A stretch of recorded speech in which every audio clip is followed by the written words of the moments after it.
The drive up to Tower 7 had been 2 hours of old road and new silence. My truck coughed along a switchback that felt narrower every mile, the engine complaining the way it had when I forgot oil changes in the city and deadlines blurred into nights. Trees pressed close. Trunks became a chessboard of long shadows. My GPS blinked once, then announced no fix. A wash of relief followed, blunt and animal. No calendar, no Slack pings, no inbox with its little terrorist-sounding chime. I had traded skyscrapers for pines because I could not take the elevator of other people's anxieties any longer. I had quit marketing the week before my body quit me. I arrived to a rectangle of metal and glass set like a camera on the ridge. Tower 7 watched a sweep of broken ridgelines and a bowl of dark forest that the guidebook called old growth. The tower smelled like stale coffee and machine oil. The smell fit the place and made me small and steady for the first time in months. My bag thumped onto the wooden floor, and the tower creaked as if greeting me, as if it had been waiting. James met me on the steps with a thermos and a stare that had learned to measure people by their steadiness. He was tall in a soft-shouldered way, the kind of man who'd weathered himself into a shape that fit landscapes. He had the permanent tan line under his hat and a voice that could be a radio channel for stubborn truths. "You, David?" he asked. He moved like he had time to spare, but not patience for polishing stories. "We keep things simple up here. Simple keeps you alive." I had thought about these words on the drive, about how the complexity of my old life had felt like a house on fire you kept trying to put out with coffee. Simplicity felt like a farm to which I'd returned, an ethic. The words landed better when said out loud by someone else, like permission I had not known I needed. James showed me in. The lookout was smaller than I had pictured. A square cage of windows with a central desk, a battered chair, a rack of maps, a compact digital weather station stuck to the eastern sill, and a radio that hummed like a sleeping animal.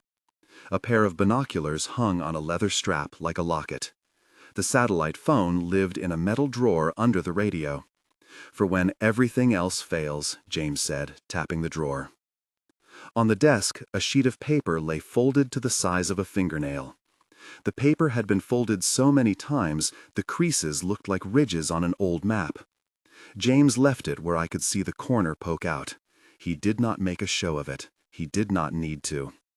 "Read it," he said. I did. The rules were written in a plain, blocky hand, the kind of hand someone with an eye for survival develops. No ornament, only instruction. I learned then how rules could be both small and absolute. They were not long. They did not need to be. They fit on one folded scrap. Do not open the door after dark. Keep the deadbolt engaged. Do not answer voices at the glass. Keep lights off from sunset to first light. Make radio check-ins at 0700 and 1900. If they try to mimic a voice, use the code phrase and wait for dispatch to authenticate. If the structure is compromised, retreat to the vehicle and call base. Simple, absolute. The phrasing felt like a promise. If you follow these things, you buy yourself the most likely kind of safety. James watched my eyes move over the words as if they would burn him if he touched them. He watched me fold the paper back to its original smallness and hide it behind the weather log, leaving only the edge exposed like a talisman. "You read the notes about Sarah?" he said, voice soft as the thermos steam. "And Marcus. I don't need to sell you the stories." I had read them the night before. In the briefing packet the Forest Service had emailed me when they'd accepted my application. The email had been a bland thing, logistics only, but the packet included the same kinds of human documents that always hopped off rationality: entries, reports, and a redacted incident file. Sarah Chen's name came up with the same clipped finality that a coroner's report does. Sarah opened the door. Sarah was found outside. Marcus had left a half-dozen pages that ended in a spiraling ink of numbers, and then a scratched, shaking apology. Marcus stopped signing his name. He left in the end because staying meant something his chest could not bear. "I saw the summaries," I said, which was true more in spirit than detail. I told myself I had come because the city had become a pressure cooker and my body kept declaring mutiny. I did not say I had Googled every anecdote I could find on the drive up, forum threads, ranger blogs, a local paper that had run an ill-fitting, sentimental piece about the view. James nodded. "You'll get the rest of the context in your log. But context isn't safety. Rules are." He turned to the radio, fingers sure and quick.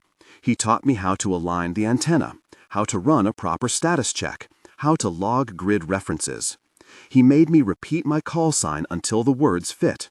He gave me a small tin box that held spare batteries, a headlamp, a key ring of washers to weigh the deadbolt down in the worst of winds. He told me the schedule for weather observations, how to read cloud strings, and the particular hiss of a storm that gathered oak to its side. He told me the names of the ridges like they were kin. During the day, the work was rarer and kinder than any therapy I'd been assigned in the city. I learned that looking is more discipline than art. Sweep, hold, mark. Sweep the basin on coffee. Check for smoke with binoculars. Mark the grid with subtle numbers in the log. I liked the ritual of it. The log became a spine for the day. Weather, wind, ground visibility, any aircraft. I liked the small exactness of filing a report and knowing it would sit like a stone on the desk until tomorrow. No emails to dissolve it, no bosses to rewrite it. At night, the tower shrank. It felt like a lantern I had to sit inside, while everything beyond its glass held its breath. I learned to keep the deadbolt engaged, even when it felt absurd, even when the only knocks were the woods settling in cold. The rules were small steps to keep the bureaucracy of fear manageable. Follow them, and the world made sense in a way my body recognized. The first night was thin with unease rather than terror. Wind threaded through trees, pine needles hissed. I had slept that afternoon in a borrowed cot James set up, practiced the breathing exercises I'd learned with a counselor, and read a handful of Marcus Webb's notes until his handwriting made me lightheaded. He had written, at the end, "They sound like my wife's laugh. They say my daughter's name." The sentence sat on my chest like fog. At 10, I did the 1900 check-in. The radio crackled, a voice like a far-off car. Tower 7, this is dispatch. Read you, over." I answered with the practice clause, and James's voice came back. Tower 7, you are green. Weather is holding. We copy. Out. Routine permitted the world to be ordinary. Then, at somewhere near midnight, sleep ungave itself to me. I had closed the blinds because I believed at that time in the efficacy of blackness. The tower pulled inward. Sound closed on itself until there was the constant of my own breath, which felt loud in the small space. A knocking started, thin and patient. At first I thought a branch or a bird.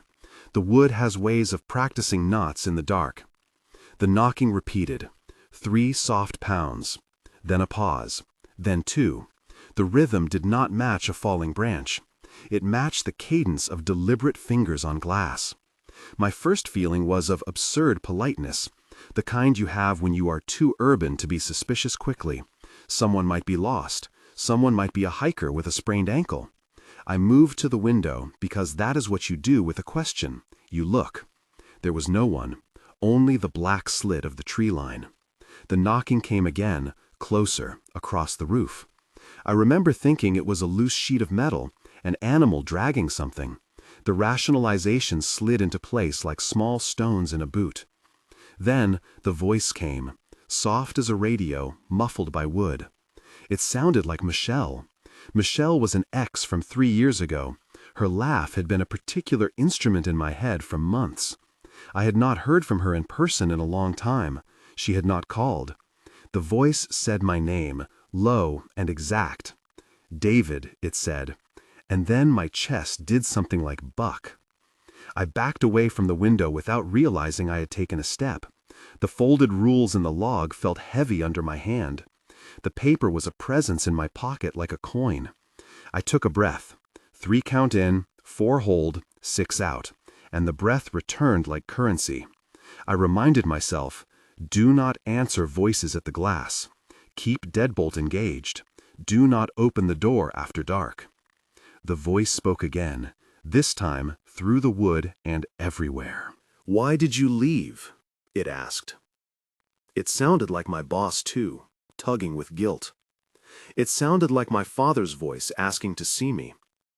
It sounded like every person who had ever made me small by habit.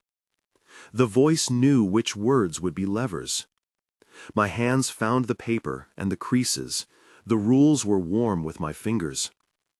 I practiced the code phrase James had taught me.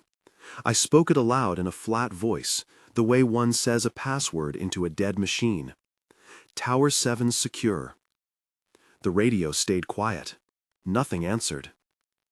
The knocking intensified, a staccato along the roof. The glass where I'd been is now scored with something like a memory. I gripped the metal chair until my knuckles white-knuckled, the same way I had gripped a steering wheel back in the city, and promised myself I would not look away from the road. The chair was a task. Gripping it was a way to be a person in a room. Calm was a verb. I counted my pulse. I named things in the room: radio, binoculars, weather station, coffee mug, like a child's game that anchors you to objects, not narrations. It eventually stopped, not because there had been heroics or revelations. It stopped because the wind shifted and the tree line moved its shoulders, and I had a place in my chest that remembered the breathing technique. I slept in fits, eyes snapping open at any new sound. Dawn felt like an answer. In the morning there were marks, not on me, on the siding below the window where something had raked. They were not deep. They were a jagged map of possibilities. James came up the steps with his thermos and saw the marks, and did not swear, which to me meant something close to alarm. He looked at the side of the tower like a man reading a map of known dangers. "You did good," he said finally, and even without praise, his voice made me feel like a child dressed for a storm. "You followed the rules. You kept the bolt." He told me about Sarah again, in the way that one tells a cautionary story, details without commentary. Sarah had opened the door, he said. She had thought it was a child. The report read like a sentence closing. People who work in places like this collect sentences that are endings, and pin them to the corkboards of their lives so they can avoid repeating them. Marcus's pages, the ones James brought down to me later, were worse in a different way.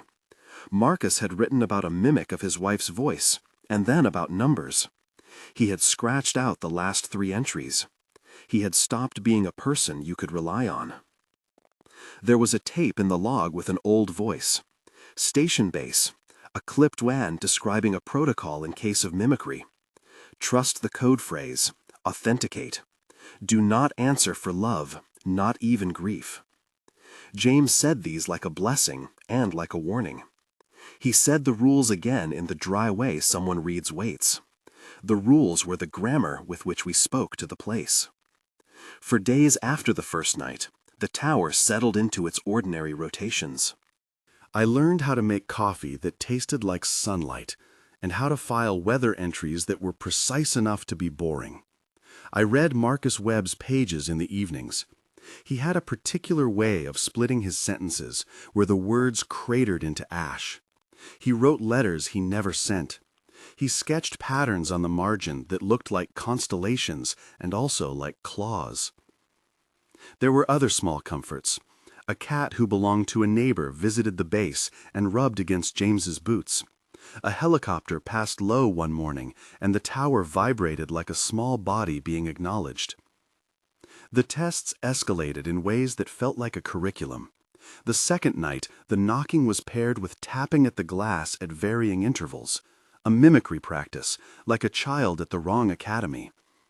The sound came in rhythms that I could not predict. Sometimes it sounded distant. Sometimes it breathed directly against the pane, as if the forest itself had learned to speak in a limited and cruel dialect. Once, late, the voice of my father called me by the pet name that had once felt like affection and now felt like a scalpel. The voice was soft. For a moment I almost moved to the door, a limb outpacing reason. Then I felt the paper in my pocket, felt how James had folded his own years into those creases and left them for me to claim. I breathed. I watched the lightning blink on the horizon and told myself that storms were for the weather station to discuss, not for the part of me that wanted to be safe. I learned to use the radio not just for procedure, but for layering my defenses. If a voice mimicked, I would cut to dispatch. "This is Tower 7, confirm source, over." Dispatch would take time. There were pauses as authoritative men smelled the night and answered. There was no image to the responses, only voice, which was less comforting than the physical presence of another body, but more proof against the seduction of sounds that resembled home. One night, the mimicry went far. It adopted the voice of Michelle, and then my mother, and then my boss, one after another like a chain of small knives. They all asked me to open the door. They asked me to let them in. They asked to be pardoned, forgiven, fed, listened to. They knew the grammar of my wants. I felt like a bird learning where not to peck at the window. The mimicry learned cadence, pitch, the tiny intonations that made words labeled love feel like rock salt. I could not pretend I was immune. My chest tightened in a way that had nothing to do with weather. I used the breathing. I tightened my fists, placed the reason, which had atrophied in the city under fake empathy and corporate scripts, into action. I pulled the folded paper from the log and read it as if the words had become scripture. Keep deadbolt engaged. Do not answer voices at the glass. Use the code phrase and wait for dispatch. The rules were as mechanical as a wrench. They gave me a method to challenge muscle memory that wanted to move toward the door. On the third night, the assault stepped up physically. There were heavy footsteps on the roof, like boots that did not belong to any human gait I knew. The tower shuddered with the weight of something pacing its eaves, something with a length of stride that made the skylight above the stove vibrate. I gripped the rail of the chair and kept breathing. The scratching at the siding became an articulate script. The voice mimicked my sister's voice and then made her say things she had never said. Phrases I had never heard, things that would have been impossible for her. The tower was being tested. I was being tested. The rules were not recommendations. They were the only script. At one point, the force at the glass was so severe the building seemed to be playing a drum of its own flesh. It felt like being pinned by a memory that had grown teeth. My muscles considered opening the door as if we were in a different life. I performed a ritual I had read about in a counseling brochure and adapted. Root, breathe, name 3 things. Root your feet to the floor. Breathe in 4, hold 4, out 6.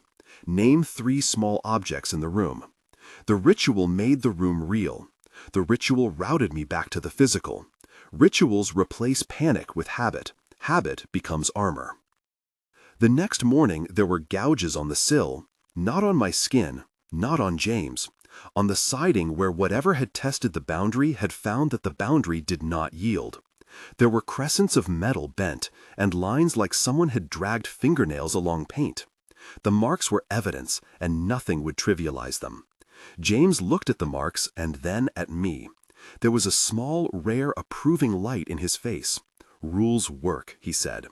He said it like a man who had seen rules fail and succeed like weather. They prod. They learn what will not move. That was the thing about the tests. They were always in negotiation with a logic older than my grief. They respected rules. They learned quickly. They were territorial like storms, like the tide. Follow the grammar and you were less likely to be torn open. In the mornings, I started to find small things returning. Appetite first. Then a predictable ache in my thighs from walking the perimeter. Sleep unwound into longer frames. There were moments when the memory of the city felt like an echo you could feel in the teeth. I wrote emails I did not send. I called my mother on the satellite once, and the voice sounded small. "How's the view?" she asked, and I almost made a joke. Instead, I told her I was okay. As the weeks folded into each other, entries in the log became more robust.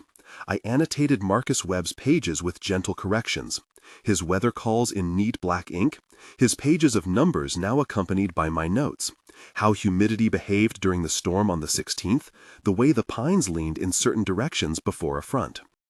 I read Sarah's final entry until it felt like a raw edge in my mouth. She had written a single request that did not make it into the final report. If it's real, forgive me. The line did what grief does. It opened a place I could not stitch. Then the storm came that felt like an exam the universe had scheduled.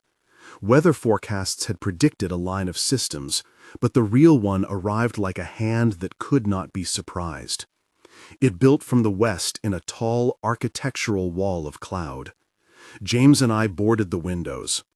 We did the redundancy check on the deadbolt twice because redundancy matters in places where the night has teeth. The radio hummed. Dispatch had warned of high winds and a falling debris risk. The weather station on my sill recorded gusts that tasted like iron. That night, I had a moment of simple terror that was not about voices. It was about the force that could exploit anything left undone. I sat with my back to the desk and saw the silhouette of the folded paper like an altar. The rules felt both like a compass and like a map of things I could not change. They delineated the territory, but they did not sanctify the territory. They were not rituals to make the world gentle. They were instruments to make survival probable. The assault that the night brought was comprehensive. It began with the mimicry again, a lineup of voices that had been patient students. They called my name, my past names, my pet names. They threw up the sense of old arguments and the taste of cheap wine we had shared in lighter times. Then the roof became a drum corps. Heavy steps ascended and descended, circling the tower's skin. The glass itself shuddered like a throat about to sing. The tower's small kitchen rattled. Something struck the door with a palm that was not a hand. I had practiced the breathing. I had rehearsed the code phrase and the dispatch call. But practice is not courage. Practice creates options when courage dissolves. I felt every familiar weakness rise, a record of all the times I'd left in the middle of a meeting, of the times I had walked away to avoid being known. The voices wanted me to open. They presented an entire tableau. Michelle holding a child, my father apologizing, my boss offering me a job I would have refused in a year. Each was a scene tailored with surgical care. I did the only thing the rules allowed. I held the bolt. I spoke the code phrase into the radio. The dispatch reply was slow. The line of men on the other end had their own time to weigh the night. The sound of a human voice on the channel, clipped and administrative, made a place for rationality. Tower 7, this is dispatch. Authenticate. Please relay last 3 entries. Dispatch's voice moved like a keel. After some minutes that felt like all the minutes the night could hold, an authorized voice confirmed my call sign. The sound of validation is small but holy. It was a man making an institutional promise in a way the mimicry could not replicate. The pressure at the door calmed, as if the night had been learning something it did not want to know. The footsteps on the roof lengthened and moved off like a tide retreating. The mimicry slid into a lower frequency and then dipped away into the forest's throat. When it was over, there was a carved roster of marks on the siding, deep this time. The paint was peeled in parallel arcs, like someone had taken a hand and dragged the truth across the tower's flesh. I remember sitting there with my hands still clenched and thinking the strangest thought. Survival is not a moment. It is a series of small refusals and rejections that add up into a life. The rules had been a scaffold for saying no to the future that grief wanted to shove into my hands.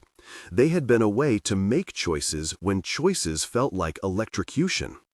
When the storm cleared, the morning had a quality of small miracles. Light flattened a ridgeline into wide, warm bands.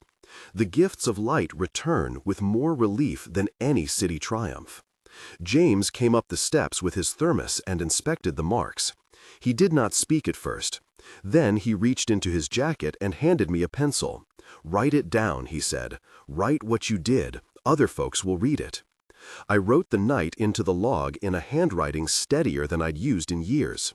I described the sequence, the tactics, the code phrase, the time of the loudest pounding. I recorded the gouges on the siding and the way the mimicry used names that only existed in my private debt. I closed the log and slid the folded paper into the backlog where Marcus and Sarah's pages lived like cautionary saints. He clapped me on the shoulder. "You did right," James said. He had a way of saying something final without exsanguinating the rest of the sentence. "We don't need to win, we need to keep the line." In the weeks that followed, I found myself keeping time in new lengths. The small victories accrued, stretches of sleep, a night without mimicry, a brisk walk to the marker rock with the dog-eared ranger manual in my pocket. I started to make lists again, but not of deliverables. I made lists of things to do on a sunny morning. Check the oil on the radio generator, replace the headlamp battery, make coffee, read Marcus's page and underline anything that looked like a pattern. James offered me an out after the storm, a quiet suggestion that the Forest Service had other openings. "You could go back, there's no shame," he said. His face did not press the option as a sermon. The offer had the possibility of being a kindness rather than an ultimatum. I thought about leaving. I thought about the smell of the city and the friend who had texted me once a week and asked if I was okay, not wildly convinced by my replies. But my hands had something else now. Calluses on the inside of my palms from holding the chair through the night, the moment of proof that I had not opened the door when a voice promised a healing I had no right to expect without sacrifice. There was a growing sense that the world had some rules I had not known to honor, boundaries whose compliance was not about submission but about dignity and self-possession. One evening I found a new note folded under the weather log. It was not James's hand. It was an older hand, slanted as if carried by someone whose joints remembered other winters. The note read, "New rule. When the mimicry uses a name you have never heard them say, it's a primer. Do not react. Do not change the light. They are learning." I stared at the ink and felt the long line of other hands across the years who had folded paper like talismans and left them for the next person to find. The tower had an institutional memory, and part of that memory was small kindnesses, someone folding a rule in a particular way so the next person would find it like a breadcrumb. I stayed. It was not a grand vow. It was a sequence of mornings when I stayed and made coffee and wrote logs and called dispatch.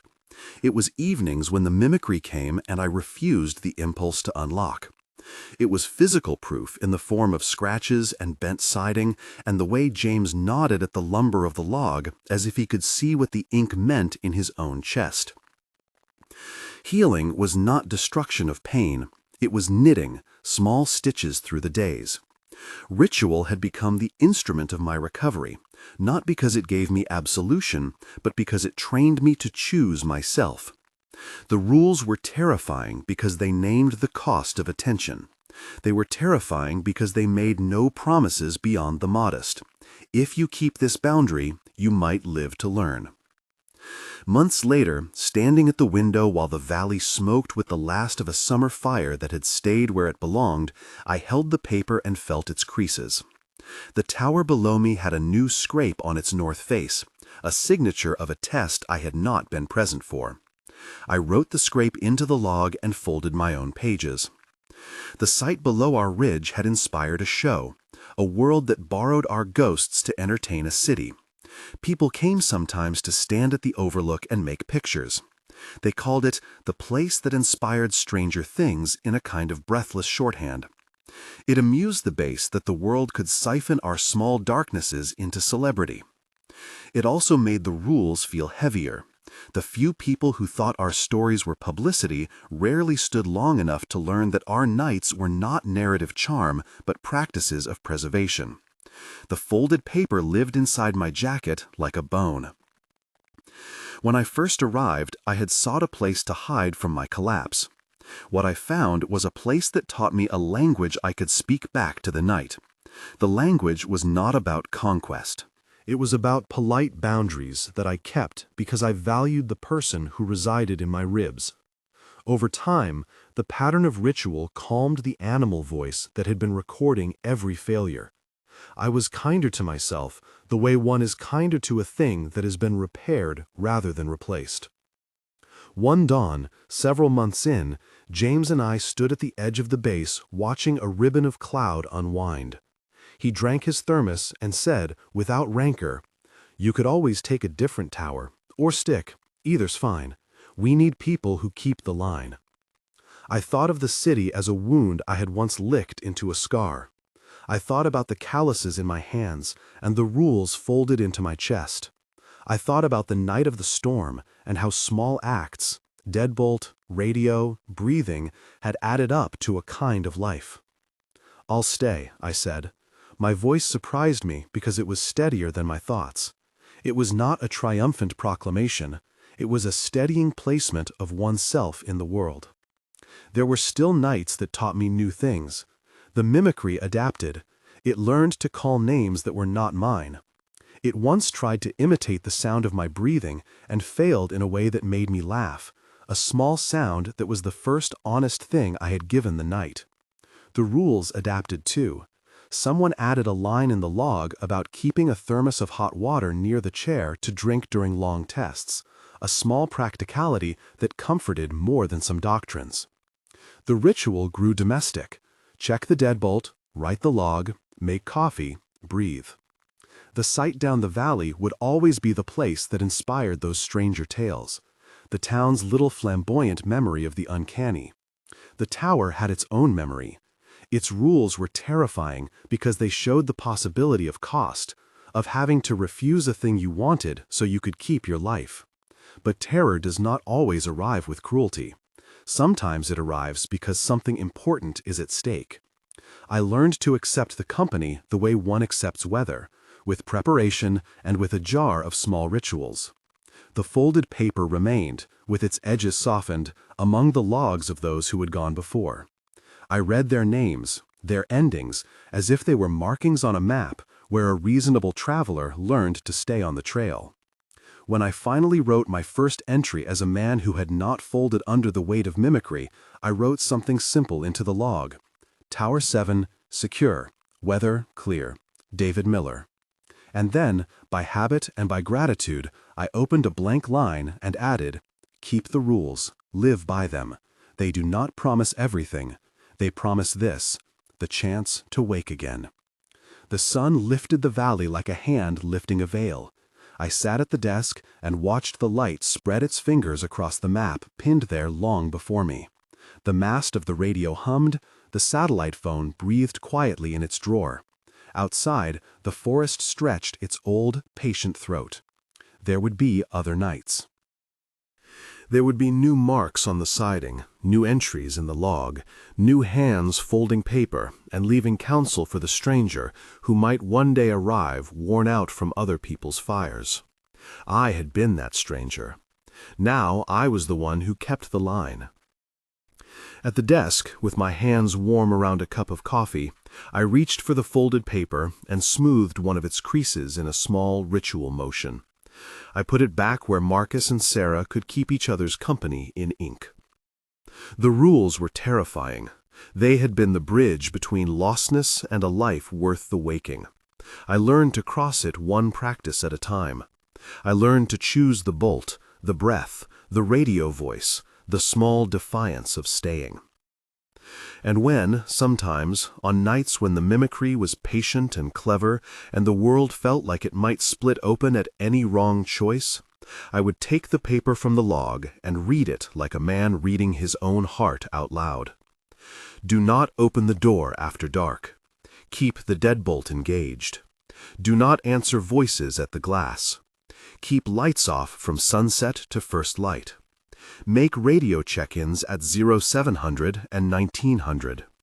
If they try to mimic a voice, use the code phrase and wait for dispatch to authenticate. If the structure is compromised, retreat to the vehicle and call base. Simple, absolute, terrifying, necessary. I had come to the tower to hide from collapse.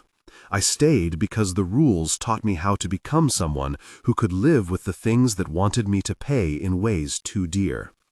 The forest did not pretend to be kind. The tower did not pretend to be a fortress. The rules were the only civil things left to follow, and they were enough to keep me here, to keep me breathing, to keep the light of the valley honest. Night would come again. The radio would hum. The folded paper would be present in the log like a small, resolute heart. I would follow it. I would learn more ways to keep the line. The hours after dawn had the honest quiet of work to do. Log entries, equipment checks, the slow habit of making sure the world still answered when you called its name. Morning made the rules practical again.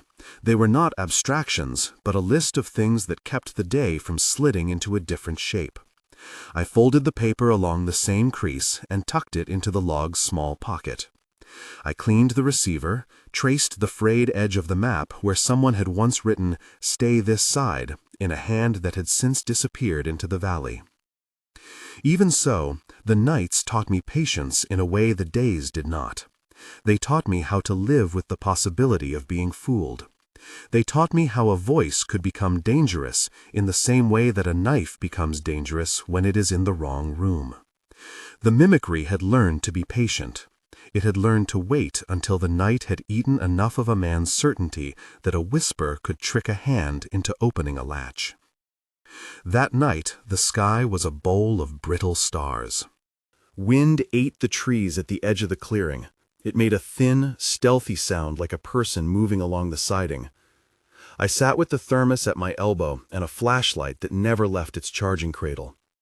My radio hummed its small life by the mast, a steadier thing than any conversation. I had been on the tower long enough that my sleep came in measured, suspicious intervals, and the hours between midnight and 3 in the morning were always the hardest. The mimicry preferred that window. It preferred a man whose memory was softened by the small nap of the day. I checked the code sheet anyway, not because I doubted my ability to remember the words, but because ritual makes the mind a tool with clean edges. The code phrase was a sentence Marcus had written in an almost childish hand years ago. White ash on the hearth, no fires in the rafters. It was absurd and precise, and its wrongness made it useful. I said it aloud once and felt ridiculous. The sound of my voice in the empty tower clumsy, ceremonial. A bell rung not for anyone, but to prove the bell still rang. At 0213, something tapped at the glass. It sounded foolish in my ears first, like a bird roosting. Then it roughed into the cadence of a hand choosing a rhythm. It moved along the sill as if rehearsing a name. The radio hummed, indifferent. The thermos steamed. The rules were a warm thing in my pockets. I did not open the door. The rule was simple. Do not open the door after dark. If a voice came, speak into the radio and authenticate. If an image at the glass called you by a name, assume it was learning. Keep the deadbolt engaged. The tapping at the glass came again. 2 knocks, patient, then a pause, as if thinking, and then a voice, low and close, as if the speaker's mouth had been pressed to the window. David. My heart answered in a way that would make any mechanic of the body proud, a quick, efficient failure. It was the name the mimicry used sometimes, an instrument tuned to my panic. I kept my hands on the mug and breathed. I said the code phrase into the radio, my voice a dry twig. White ash on the hearth, no fires in the rafters. From the mast, there was no answer. The radio hissed in the small way of someone waiting for company and finding none. David, the voice tried again, this time not merely saying the name, but twisting it into memory. It put a laugh at the end that sounded like a chorus of afternoons. Voices that had been present at too many dinners, at kitchen tables where family names had been said and then forgiven. It was not the voice of a stranger. It was an imitation that knew my small archaeological places. The tone reached for my heels like a hand. I moved to the window and kept my eyes on the screen in the glass. Night turns every surface into a sketch. It makes reflections into other people's faces. Sometimes, the mimicry would try a mannerism it had observed, a tilt of a head, a way of smiling that belonged to someone who had once been allowed inside. That was the rule. Treat it as reflection and deny it. There was a shape pressed to the other side of the glass now, an outline blurry with the suggestion of a coat. It raised its hand and tapped again, a careful, domestic knocking. I could see the small human impulse behind it. Tap until someone answers, put a face to a name, expect mercy. I did not open the deadbolt. The rule gap is not a matter of bravery. It is a ledger that keeps you whole by letting you refuse an imitation of comfort. I pulled the curtain a fraction to peer around the edge with one eye. The shape's face was mostly shadow, but for a sliver of light caught at the cheekbone, it allowed the hint of familiarity. The jawline of someone I might have foregone, the nose my brain wanted to recognize. My hands remembered hands that would have touched that face. Memory made the mimicry easier. It lent the creature a script. "David," it said, softer, as if to test whether the sound would still fold me. It was not asking for permission, but looking for the moment my resolve loosened. "Open, it's me." In the furnace of the tower and in the ledgers of the log, there are old stories. The names of men who opened and then called out for mercy that never came. I knew those patterns by heart. The rules exist because someone paid the cost first. I went through the motions because motions can be a fortress. I made the kettle sing on the stove and put the cup to my mouth without drinking. I checked the bolt again. The deadbolt gave a small, satisfying click. It meant that the mechanism still answered my will and did not belong to memory or pity. I pressed the radio switch and tried the frequency we used for high-priority check-ins. "Base, this is Tower 7. Distance is clear. Report yourself." Silence. Then the faint static, as if something far away had remembered how to breathe and then forgot. There was no dispatch voice. For a moment, I thought of Marcus's handwriting. Call if in doubt, follow procedure, get answers from people who are not at the glass. The mimicry changed its tactics. Voices can be stubborn but adaptable. When a door will not be opened, they learn to wait for other exits. "You don't have to do this," the voice said, suddenly soft with a tenderness that felt like an old photograph. "We can be warm inside. It will be like before." My throat closed around an old, private ache. Before what? I thought of a kitchen I no longer belonged to, of someone named Emma who folded linen in a way I could still picture in the precise crease of her hand. I had not spoken her name in months. The mimicry did not need the real Emma. It used the idea of her the way a hand uses a template. Place the shape, cut along its edges, hope the outline passes. "Keep the deadbolt engaged," I said aloud to the room, because telling the sentence made it less likely I would be moved by the story. Saying the rule aloud is a way of sharing it with the tower itself, of giving the structure another witness. The tower is a witness in its own right. It keeps sound and repeats it back in the thrum of its pipes. The tapping at the glass resumed with more urgency. Something heavy shifted at the base of the window, and a sound like a slow, animal pawing at earth pressed into the frame. The mimicry had learned to use noise the way one uses smoke, to make movement where there is none, to coax an answer with the suggestion of harm. I thought of the vehicle and the way the rules told me to retreat to it if the structure was compromised. A retreat is not a surrender, it's a reorientation. I could feel the old scripts in my belly, the ones that taught me to value survivable choices over dramatic defiance. If the tower had to fall, I wanted to go with the instrument of my retreat at hand, with the mast in view and the radio's batteries still able to complain. Before I moved, I did one more thing. I reached into the pocket where the folded paper lay and pulled it free. I smoothed its crease and read the ink out loud, not as a repetition but as a liturgy. Do not open the door after dark. Keep the deadbolt engaged. The thing at the glass changed its voice, trying now to sound like someone who had been made patient by kindness. You don't have to do everything alone, David. Let us in. Let us help. The name in its mouth was a hook. It had learned to angle the hook toward whatever memory a man feared losing.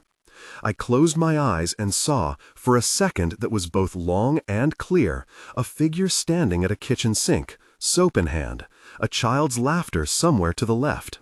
That moment of tenderness was the coin the mimicry wanted me to spend. I did not spend it. I remembered Marcus's advice about the code phrase, and the rules that the men before had etched into the margin of the log. They had written little things, thermos, map, checkbolt, and they had written the names of the people they had loved as a warning rather than a tenderness. There was charity in that ledger because it recognized that love could be used as a lever. I moved instead toward the emergency bag, the one with the spare batteries and the flare kit. The bag smelled faintly of rubber and cedar. It was the smell of provisions and decisions. I slid into the jacket next to it and felt the weight of a life that had been packed for contingencies. The tapping at the glass turned to a scratching. It was a slow, methodical sound, like someone running a cloth along the pane in a way that sought purchase. The mimicry had found a tool. I imagined the face outside, pressed like a palm against the barrier, and studied how a man can be in one place while his memory is somewhere else, offering weakness. I picked up the satellite phone from its drawer and thumbed the power. The screen came alive with a small glow and then went dark. The battery icon was an unhelpful rectangle. The bar was a thin ghost. The phone had been charged only a week ago. Electronics are not kind in a valley that has learned to go without. I felt something like nakedness at the lack of a voice beyond the tower. I clipped the keys to my belt and opened the unit's door a finger's breadth, the minimum allowed, a slit of safety that let sound pass without yielding to the door's intentions. The cold bit the inside of my wrist. The voice at the glass leaned toward the crack. "Please," it breathed, "we miss you." In the space between words, I heard the trees work themselves into the moment. The wind chased its way through the pines like a runner looking for company. There was a sound at the base of the porch that suggested another presence. Not a voice this time, but something quiet and heavy. Someone who had learned to move silently in the dark. I took one step backward and then another until I could reach the vehicle without pretending I intended to leave forever. The rules said retreat to the vehicle and call base if the structure was compromised. The rules did not say you could not look back. As I slid into the driver's seat with the door still locked between me and the world, I watched the glass of the tower window. The shape outside had paused, as if sensing that I had moved. For an instant, I thought I saw more than mimicry had ever shown me, the suggestion of my own shadow thrown against a face that had been trained to expect my pity. It was not a photograph of me so much as a forgery made to the scale of my memory. I started the car on a whisper that felt too loud for the night. The engine answered with a polite cough and settled into a steady, patient hum. I pulled the keys free and fumbled them into the ignition of the emergency radio. The mast's small indicator flickered, then steadied. I turned the manual crank on the old emergency transmitter, an anachronism from a time before satellite phones had become a hope, and felt the satisfying resistance that meant craftsmanship still existed. Base, Tower 7, compromise suspected at 0215. Standing by, I said plainly into the transmitter. I used the formal language because formality keeps things outside of emotion. It turned the risk into data. Static, a long, thin gust of it. Then the soft, weary voice of the operator from a line I recognized, the one that had kept us in place for months. Tower 7, this is base. We read you. Hold position. We'll dispatch a check team. Relief moved through me like thought, but it was a small, rationed thing. I could feel my hands had been lined by the night. Copy. Standing by. Do you confirm authentication? Did you pull the list? Affirmative, the operator said. Authentication in effect. Hold tight until sunrise if you can. Repeat, do not open the door.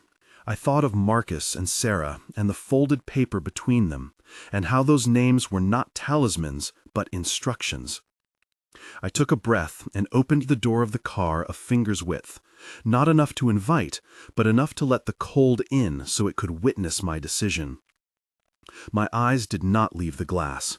The shape outside seemed to flatten at that angle, like a shadow pressed against a pane. For a tiny, absurd moment, I felt as if I were looking at someone who had been dressed in the clothes of my life and then abandoned. The mimicry changed pitch again, and it tried this time a sound that was both apology and plea. "Come with us," it urged. "There's fire and more mouths than beds, and we can share." A slow, measured knock interrupted. From somewhere down the lane, 2 knocks answered, human and hard, not the mimic's rhythm, but the cadence of a visitor who had not learned to sound like me. The mimicry paused, the kind of pause that shows it had been caught mid-scheme. A flashlight beam glanced between the trees like a searching eye. It cut across the clearing and landed on the tower with the exact, indifferent honesty of a thing looking for a coordinate. The beam scanned the siding, found windows, and settled on the site like a hand pinpointing a map. When a voice from the beam called out, "Tower 7, this is field team. Is anyone there? We saw activity on the horizon." It belonged to someone who did not pretend to mimic my memory. It belonged to a world that still had people who went where radios told them to go and watched for answers. Relief came as a hot, immediate thing. The mimicry at the glass reconfigured itself into a different shape, less confident now. The knocks thinned, and the voice outside the window, low, human, called out again. "We have lights. We have a secure perimeter. We need to know if you're compromised." I scooped the folded paper from my pocket and read the rules once, aloud, and then I keyed the tower's transmitter to the field team's frequency. "Tower 7 here," I said. "Structure intact. Possible compromise at window. Do not approach glass. Keep the perimeter. Repeat, do not approach the glass." Their radios crunched affirmatively. The beam swiveled and then steadied in my direction with a more managerial light. Footsteps could be heard then. Not the mimic skitter, but the measured approach of people who had been trained to move through the dark. The thing at the glass, whatever it had been, stilled. And in that silence, the night looked as if it had decided to watch the rules be enforced.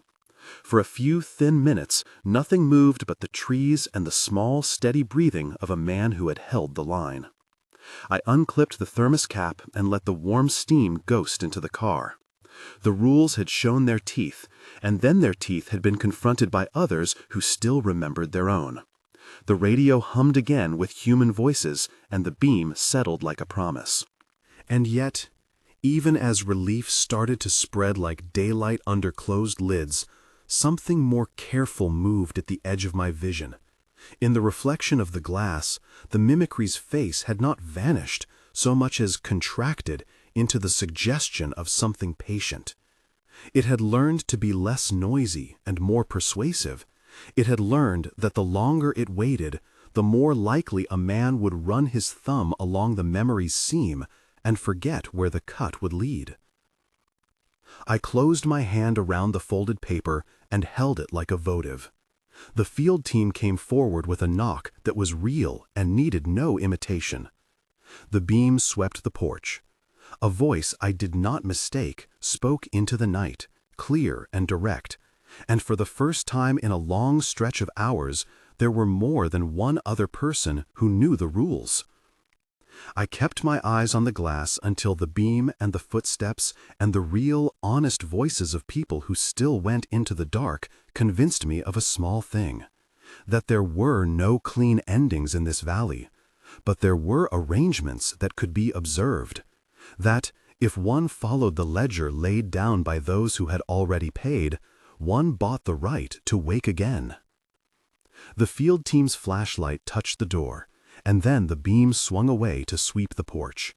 In the periphery of that light, the mimicry hugged the window's edge and held its breath like a thing that had been taught to wait. I felt the breath in my own chest like a small animal, muffled but present. Later, when they would write their names in the log and tuck a new folded paper between entries, a note about the night's activity, a warning to the next keeper, the valley would have one more line in its map. For the moment, with the radio filling the car with the voices of people who came when they were called, the rules had done their work. I drank the coffee and watched the night, and in the watched darkness, the mimicry learned to be patient again. The rules made it patient because they made it wait. The waiting tasted of something like possibility. I had not opened the door. I had not unbolted the deadbolt. I sat in the car and held the folded paper to my chest and let the field team's footsteps speak to the tower. Outside, the mimicry practiced its patience like a litany. We would have to be more careful tomorrow. We would have to sharpen the edges of our rituals and maybe write new lines in the log. For now, the valley exhaled, and I counted the beats in my chest until the radio crackled with human voices and the night grew less hungry for names. When they finally logged their names later, the handwriting would be ink and not a whisper. There would be signatures and the careful notation of protocol, and I, who had sat with the folded paper and the thermos and the rules, would write my entry next. Tower 7 secure. Weather clear. David Miller. Keep the rules. Live by them. For now, the field team moved along the siding, their lights steady, the sound of their boots a promise made visible. The mimicry at the glass watched every inch of their passage. It waited for the next moment when a man might forget and then open the door. I kept watch until dawn because that is what the rules asked of me, the slow, stubborn action of staying. The valley eased into light with the excruciating delicacy of something healing from a bruise. The mimicry retreated into the trees like a rumor, quiet for the day, patient until night. I sat with the folded paper and understood that the ledger would always need new ink. When the field team finally left with a promise to send regular patrols and with a careful, rehearsed set of suggestions, I walked them to the gate and watched their backs disappear down the lane. I locked the bolt twice out of old habit and then wrote their names in the log. J. Alvarez, M. Chen, Field Team. Checked perimeter. No breach to structure. Will recon. On the last line, I added something small, the kind of counsel men leave for one another. Keep the superfluous lights off at night. Let the mirror be glass. At the desk, I smoothed the folded paper along one more time and tucked it back into the log like a heart returned to its sleeve. Outside, the forest resumed its patient work of being old and constant. The tower stood as it had before, a place to keep rules and to be kept by them. There would be nights when the mimicry returned, more cunning, when its sounds would come not from the glass, but from voices that had been recorded and played back at the wrong time. There would be mornings like this one, when the sun washed its check across the map and revealed that the ledger still mattered. I made the coffee for myself and for the tower and wrote the first clean line of the day. The rules had saved me again. They had given me the narrow, honest shape of a life worth keeping. And there would be, always, the folded paper close at hand, waiting for the moment a future keeper would need to know the names, the locks, and the precise way to refuse what their memory might otherwise plead them to accept.